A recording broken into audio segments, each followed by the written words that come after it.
usaha itu harus ada profit. Jadi mulailah dari yang kecil aja gitu loh. Hari-hari yang saya lewati setelah hari itu jauh lebih baik. Jadi ketika COVID itu masih lebih baik dibandingkan pada saat tahun 2008. Itu ada titik terendah saya. Saatnya untuk udah bukan jalan lagi, harus lari. Melakukan semuanya dengan sebaik-baiknya. Apa yang bisa kita lakukan dengan sebaik-baiknya, dengan penuh kerja keras. Kalau memang belum ada hasilnya, mungkin itu hasilnya nanti. Dan itu saya alami. Assalamualaikum warahmatullahi wabarakatuh. Perkenalkan, saya Meta Diana. Saat ini berusia 44 tahun. Usaha saya namanya adalah Gala Komunika. Ini adalah usaha yang bergerak di bidang jasa desain grafis, cetakan, dan kemasan. Mengenai latar belakang saya mendirikan usaha ini adalah basic pendidikan saya adalah teknik grafika. Itu memang untuk cetakan, dan pada saat saya kuliah, jadi memang dituntut untuk kita sekaligus praktek di lapangan. Karena semakin kita sering praktek di lapangan, semakin nempel dan semakin mengerti dengan pelajaran yang diberikan di tempat kuliah. Saya memutuskan untuk wira swasta dibandingkan menjadi karyawan. Karena pada saat itu memang keinginan orang tua adalah pengennya anaknya karyawan ya. Dan pada saat itu saya berpikir, wah gak bisa nih, karena kalau untuk menjadi karyawan, di satu sisi kita sebagai perempuan harus punya kemandirian finansial. Di saat bersamaan, perempuan juga dituntut untuk punya tanggung jawab keluarga untuk mengurus anak dan keluarga. Jadi gimana caranya untuk mendapatkan dua hal ini? Akhirnya saya memutuskan wira swasta, karena dengan wira swasta saya punya kemandirian secara finansial dan bisa memenuhi tanggung jawab kepada keluarga sebagai perempuan. Dari awal kuliah memang saya udah mulai realnya praktek di lapangan ya. Kita dari situ udah mulai punya klien yang kecil-kecil. Awalnya dari teman-teman kuliah yang antar kuliah ya, antar fakultas, kemudian teman-teman seangkatan gitu. Setelah terbentuk pasar itu, akhirnya saya mulai merintis usaha namanya Galasi Rancang Grafis sama teman saya. Kemudian saya mendirikan PT Gala Deskina dan berlokasi di Pangrango Plaza waktu itu. Hanya bertahan 2 tahun, sekitar 2006 sampai 2008. Dan akhirnya saya memutuskan untuk berdiri sendiri dengan nama Gala Komunika sebagai perusahaan perseorangan. Saya dulu pernah kerja, tapi memang passionnya adalah sebagai wira swasta. Bidang apa yang mau saya tekuni, kenapa ini sih gitu loh. Ketika saya mau berhenti, di saat saya berpikir untuk berhenti, tiba-tiba ada telepon, "Mbak, saya mau bikin ini." Akhirnya kan, oh ini adalah salah satu tanda bahwa saya harus tetap di usaha ini. Dan kalaupun saya berpikir untuk ke bidang lain, itu pada saat COVID kemarin semua jatuh ya. Akhirnya saya memutuskan untuk membuka jasa perdagangan supplier untuk sembako. Bukan toko, tapi supply. Jadi kita mencari orang-orang melis kebutuhan mereka tuh apa saja, kita supply. Kembali lagi bahwa itu bukan passion saya. Jadi akhirnya saya serahkan ke adik saya itu. Saya hanya merintisnya aja. Pertama suami, jelas keluarga, kemudian orang tua, saudara, kemudian teman-teman di organisasi, terutama IWAPI. Paling besar itu dari klien, karena ada klien seperti Golden Fest ini, dia mereka tuh bersamai saya dari 2007 mungkin hingga saat ini. Jadi kami besar bersama lah. Semuanya pada saat saya pun dalam kondisi jatuh usahanya, mereka masih mempercayai saya. Usaha ini kan modalnya besar ya. Usaha untuk usaha ini modalnya besar banget. Jadi pada saat awal-awal dirintis itu memang dari usaha sendiri, modal sendiri ya. Dari seperti saya bilang, dari mana sih? Saya mulai dari zaman kuliah, udah mulai merintis, membuka kantor, bayar karyawan, desainer, produksi, marketing, semua gitu. Itu masih usaha sendiri. Jadi, tapi ketika begitu ke menjadi PT, itu modalnya lebih besar. Kita ada investor. Cuma pada saat itu usaha itu tidak selalu naik. Modal di awal itu besar. Untuk menutupi modal yang besar, itu tuh kan harus running minimal 6 bulan, itu pasti minus neraca itu. Tapi modal yang itu tidak cukup kuat untuk menopang. Akhirnya semua modal tergerus di situ. Hasil adalah kita kembali lagi ke titik minus malah gitu. Dari situ saya belajar bahwa lebih baik usaha itu nggak perlulah kita mengangan-angan ya. Kita tahu dengan kapasitas diri, berapa sih modal yang kita punya, berapa sih modal yang diperlukan untuk membuka usaha. Jadi saya berpikir Yang paling utama itu usaha itu adalah surplus. Tidak perlu untuk terlihat besar, terlihat mewah dengan banyak karyawan, dengan kita buka di tempat yang prestis, tapi derajanya minus, itu buat saya gagal kalau usaha seperti itu. Usaha itu harus ada profit. Jadi mulailah dari yang kecil aja gitu loh. Pada saat itu saya bisa untuk bikin cukup modal untuk bikin dus bentuk berapa klien, ya udah itu aja gitu loh. Kalaupun nanti ada project yang besar, kita kerjasama sama investor by project. Biaya itu kan biasanya terbagi dua ya, antara overhead yang tetap sama tidak tetap. Biaya sewa itu tetap, gaji karyawan itu tetap, biaya peralatan itu tetap, dan semuanya gitu loh. Sementara yang ada variable cost namanya. Variable cost itu yang berdasarkan dengan biaya yang muncul ketika project itu kita kerjakan. Seperti contohnya kalau kayak ini kan yang muncul adalah biaya kertas, biaya finishing, biaya cetak. Ini kan variabel. Jadi kalau saya berpikir adalah berdasarkan pengalaman yang dulu yang dengan overhead yang tinggi,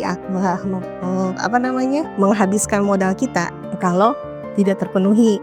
Jadi perkecillah di biaya tetap ini. Kalau kita punya tempat rumah aja gitu, dan kita nggak perlu sewa, pakai aja itu. Kita nggak perlu sewa tempat.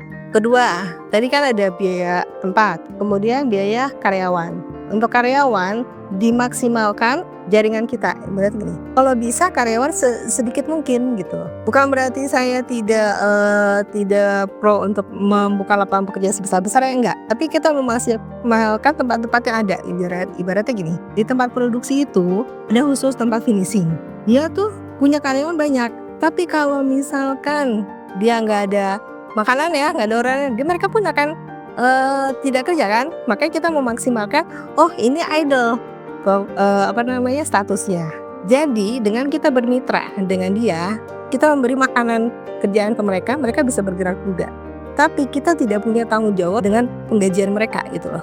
Biasanya yang itu adalah biaya finishing ya, yang dia tuh banyak pemakaian untuk tenaga kerja, itu finishing. Jadi kayak tetangga rumah gitu, kayak untuk pekerjaan seperti lipat, nah itu kasihlah ke tetangga gitu, dekat rumah. Iya, jadi mereka bekerja berdasarkan proyeknya, dan saya pun membayar besar itu. Tapi saya memaksimalkan waktunya mereka dan sumber dayanya mereka gitu loh. Daripada mereka di rumah urusin pekerjaan rumah tangga udah selesai nggak ngapa-ngapain, ya udah itu buat tambahannya mereka gitu. Kemudian untuk masalah transport, biasanya kan kita terus stigma untuk kita harus punya armada transport sendiri karena kita harus ngirim barang ke klien. Enggak. Yang saya bersyukur adalah kemajuan teknologi sekarang itu banyak banget membantu kita menjalankan usaha dengan efisien dan efektif. Efektif tuh kan kita mencapai tujuan. Efisien itu kita mencapai tujuan dengan biaya serendah-rendahnya. Apalagi sekarang nih banyak armada pengiriman ya, kayak delivery, Lalamove, dan yang hanya kita pakai pada saat tertentu aja. Kalau untuk balik modal, kembali lagi, modal apa yang kita keluarkan gitu kan. Kalau memang kita berpikir harus punya tempat, harus punya karyawan yang punya mungkin yang paling inti adalah desainer ya. Kalau untuk saat ini karena saya yang desain sendiri, kadang saya memang kita punya jaringan desainer, teman-teman desainer pada mereka, dan kita pun bayar by project juga. Kalau kita berpikir harus punya desainer sendiri, minimal biaya karyawan dan segala macam, mungkin setahun lah ya bisa. Karena untuk kita pun untuk memenuhi kebutuhan, untuk nutupin biaya yang tetap itu juga kan harus membuka pasar seluasnya juga ya. Saya bersyukur pada saat itu dulu tuh saya melewati, dan saya pernah jatuh bangun usaha ya. Jadi saya bisa mempelajari untuk menjalankan usaha tidak perlulah kita memenuhi ekspektasi orang. Kantor besar, kantor yang di tempat strategis dengan banyak karyawan, dengan mesin, itu adalah ekspektasi atau gambaran orang mengenai usaha yang sukses. Saya tidak memerlukan itu. Jadi saya sudah mengalami hal itu dan bagaimana efeknya terhadap usaha kita. Dan akhirnya saya bisa membuat usaha yang sistemnya efisien dan efektif itu. Jadi pada saat COVID kemarin, mungkin Allah kasih saya ujian ini untuk menghadapi pada saat COVID kemarin. Pada saat itu kan saya nggak tahu akan ada COVID. Tapi dengan begitu, pada saat COVID, sistem usaha yang saya bikin itu tetap berjalan. Di tahun 2008 itu adalah tahun paling terendah. Begitu ibaratnya itu ekspektasinya tinggi ya, ketika punya tempat, punya karyawan yang settle segala macam, langsung komplit. Bukan di titik nol ya, tapi di titik minus. Itu adalah titik terendah. Jadi saya menetapkan itu adalah titik terendah hidup saya. Jadi dengan begitu hari-hari yang saya lewati setelah hari itu jauh lebih baik. Jadi ketika COVID itu masih lebih baik dibandingkan pada saat tahun 2008. Itu ada titik terendah saya. Sebenarnya kesulitannya adalah mungkin dari diri saya sendiri, karena dengan sistem seperti itu ada dampak negatifnya. Negatifnya adalah kita ada di zona nyaman yang cukup lama. Berarti tidak ada tuntutan, tidak ada kejar setoran istilahnya kalau itu kan. Ibarat bulan ini harus bayar karyawan nih, harus ini mesti bayar sewa ini, harus ini, itu nggak ada itu. Jadi ibaratnya buat saya itu pecutannya kurang ya, jadinya tidak membuat maju lebih cepat. Iya, jadi intinya adalah tantangan itu adalah dari diri saya sendiri. Terus kemudian pertama itu, kedua dari sisi modal. Modal itu kan kalau dalam mobil itu seperti bahan bakar ya. Kita punya bahan bakar, kita bisa jalan cepat. Tapi kalau bahan bakar kita sedikit, jalan kita pun akan lambat. Inti dari menjalankan usaha dengan sistem seperti ini adalah kita punya hubungan baik dengan klien, dengan mitra. Menguasai mitra, artinya kita punya nama baik di sana, pembayarannya tepat waktu, tidak punya hutang di sana. Kita menguasai hampir 50% produksi di sana. Jadi membuat mereka ketergantung ke kita. Dengan dibantu dengan mitra yang loyal, klien saya bisa memberikan servis ke klien pun bagus. Jadi membina hubungan baik dengan klien lebih daripada pelanggan. Artinya saya membina hubungan seperti keluarga. Ya, makanya seperti kayak Golden Friends, dia percaya, alhamdulillah dia percaya dari dulu sampai sekarang. Meskipun ketika dia mulai banyak banget dong orang lain masuk kan. Dengan apa sih yang paling gampang untuk nge-kantor ini? Harga murah, tempat pindah, tapi akhirnya kembali lagi gitu. Karena ya kita hubungan yang kita bangun adalah hubungan untuk jangka panjang, tidak hanya sekedar bisnis. Kalau untuk strategi saat ini adalah memang harus memperluas klien ya, pasar. Caranya adalah kita keluar. Seperti saya bilang, saya ada di zona nyaman cukup lama ya. Setelah jatuh itu kan berarti saya harus ibaratnya menyembuhkan diri dulu sampai kita punya posisi yang kuat, posisi stabil lah kita untuk keluar dari segi permodalan, dari segi segala macam lah. Jadi saat ini ya memang harus saatnya untuk udah bukan jalan lagi, harus lari. Ya kan, karena saya 30 tahun itu di sampai titik ini berarti berapa waktu, sekitar 7 tahun saya idle di situ, ibaratnya hibernasi ya, hiatus lah gitu. Hiatus. Jadi ini saatnya saya harus lari mengejar yang lain. Caranya adalah dengan membuka diri, masuk ke komunitas. Komunitas itu bukan saya untuk cari orderan, tapi adalah membina hubungan baik. Karena gini, saya sama masnya kenal nih kita ya. Kalau masnya butuh packaging atau apa, bukan masnya gitu kan. Jadi kan oh ya ke Mbak Meta aja gitu ya kan gitu. Artinya masnya dengan mengenal saya, tahu karakter saya seperti apa, apakah saya amanah atau tidak, bisa merekomendasikan ke orang lain. Dan orang lain pun misalnya Mbak Para gitu ya, butuh sesuatu gitu, butuh yang ini, ingat ke saya gitu. Saya nggak akan ayo dong bikin bisnis saya, ayo dong, enggak. Pertamanya adalah kita membangun jaringan, membangun hubungan baik dengan banyak orang. Alhamdulillah ada terus naik turun, tapi turun itu di sekitar setelah tahun baru, akhir Januari, Februari. Tapi itu kebantu dengan bulan puasa sama Ramadan, bulan puasa dengan Idul Fitri itu naik. Kemudian pertengahan tahun turun sampai sekitar Agustus, September, nanti akhir tahun dia akan naik lagi. Kemudian karena di sini banyak oleh-oleh, kita pengaruh sama musim liburan. Kan nggak semua sempurna ya Mas ya, pasti ada lah. Apalagi kalau cetakan seperti ini kan warnanya nggak sama lah segala macam, atau tidak sesuai karena kita mendesain misalnya warna kita menurut kita udah pas nih. Nanti pada saat cetakan itu beda. Kalau memang hasilnya memang sudah tidak bisa diterima dalam arti gini, oh nggak bisa nih kayak gini, kita ganti. Prinsipnya adalah gini, nggak apa-apa saya rugi di sini satu, tapi saya punya citra tuh tetap baik di klien. Dan saya berpikir untuk kedepannya, di depannya itu masih panjang gitu loh jalannya. Jangan sampai karena saya nggak mau ganti rugi nih, buat dia itu adalah kecewa, udah nggak usah lagi di saya, pindah aja ke tempat lain, ya kan? Yang ke depan itu kan jadi hilang. Jadi nggak apa-apa saya di sini hilang, karena misalnya kalau memang bukan rezeki saya itu akan hilang. Tapi kalau emang itu rezeki saya, insya Allah akan diganti dengan yang lain ya. Visi saya adalah menjadi perusahaan terkemuka di Indonesia mengenai desain, kemasan, packing sama cetak. Itu core bisnisnya ya, tapi kemungkinan saya akan mengambil bidang yang lain yang berkaitan dengan kreatif seperti fashion, kuliner mungkin, tapi saya punya etika bahwa karena klien saya banyak kuliner oleh-oleh, saya nggak akan ngambil bidang itu, atau memang jasa yang lain seperti tadi supplier gitu. Kalau kita mulai usaha gitu ya, berani, kata orang berani gitu. Tapi jangan cuma berani aja, tapi dipikirkan matang-matang. Jangan mengalami seperti saya. Ya udah buka, berani deh bikin ini, sewa ini, tapi tidak dihitung secara detail berapa sih biaya ininya gitu. Jangan sampai akhirnya adalah kita punya utang di mana-mana. Itu banyak kejadian seperti itu kan. Kalau mau buka usaha harus siap punya uang hilang, karena usaha itu kan nggak langsung naik ya.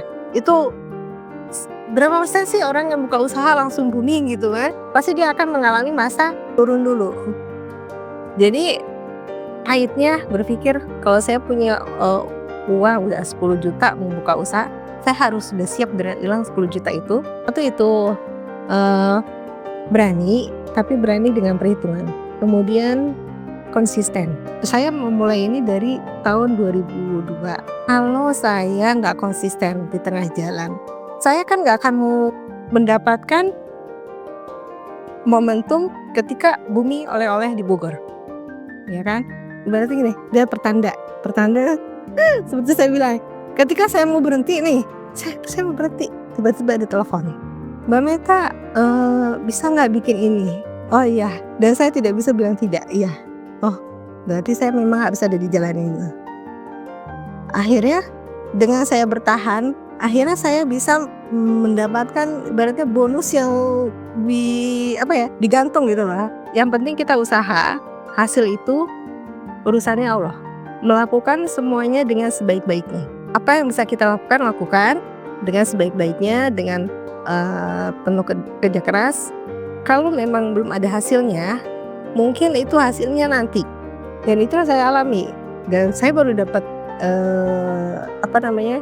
gelembungnya itu adalah saat ini 10 tahun kemudian gitu. Kalau mau mulai usaha itu ada banyak jalan. Satu, mulai dari apa yang kita bisa. Seperti saya nih, background kuliahnya adalah desain cetakan. Oke, saya bisanya itu. Yang punya keahlian masak, saya bisa bikin gak usah banyak-banyak, misalkan kue marmer cake yang enak. Mulailah dari situ. Mulai dari apa yang kita bisa, apa yang kita mau, kemudian itu satu jalannya. Itu bisa, kalau bisa dari apa yang kita bisa mulai dengan modal yang kecil, ya kan? Kedua, kita belajar dulu, kuasai bidang tersebut. Misalkan saya mau fashion, nggak mungkin saya buka tiba-tiba buka butik tanpa basic pendidikan. Setidaknya saya harus kerja dulu deh sama desainer atau yang pemilik label butik gitu ya. Jadi saya tahu, oh jalurnya ke sini. Oh kalau untuk bikin baju jalurnya ke sini. Kalau untuk beli bahan tempatnya di sini. Ya, saya bisa pelajari itu. Baru kita bisa buka usaha, kita kuasai dulu. Ketiga, kita membeli usaha yang sudah ada, yang sudah existing gitu. Kita kerjasama sama temen. Kayaknya di sini ada nih yang mau udah running, kurang modal, kita masuk di situ. Keempat, kita bisa, yaitu kerjasama dengan orang-orang. Misalnya saya nggak punya basic fashion, tapi saya pengen punya, eee, perusahaan di bidang fashion. Saya cari teman saya yang punya skill fashion, saya cari teman saya yang punya modal, saya cari teman saya yang punya keahlian marketing dan saya cari teman saya punya keahlian produksi, barulah kita kolaborasi di situ. Itu baru kita bisa mulai usaha. Dan yang terpenting dari semuanya adalah dimulai, ya. Karena gini, saya dulu belajar fisika SMA.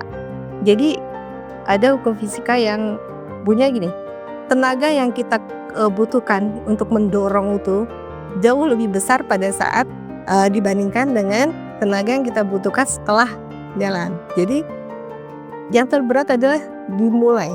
Jadi ketika kita sudah mulai di tengah jalan kita mengalami kesulitan, jadi kita masih berpikir, oh saya sudah melewati tahap yang paling sulit.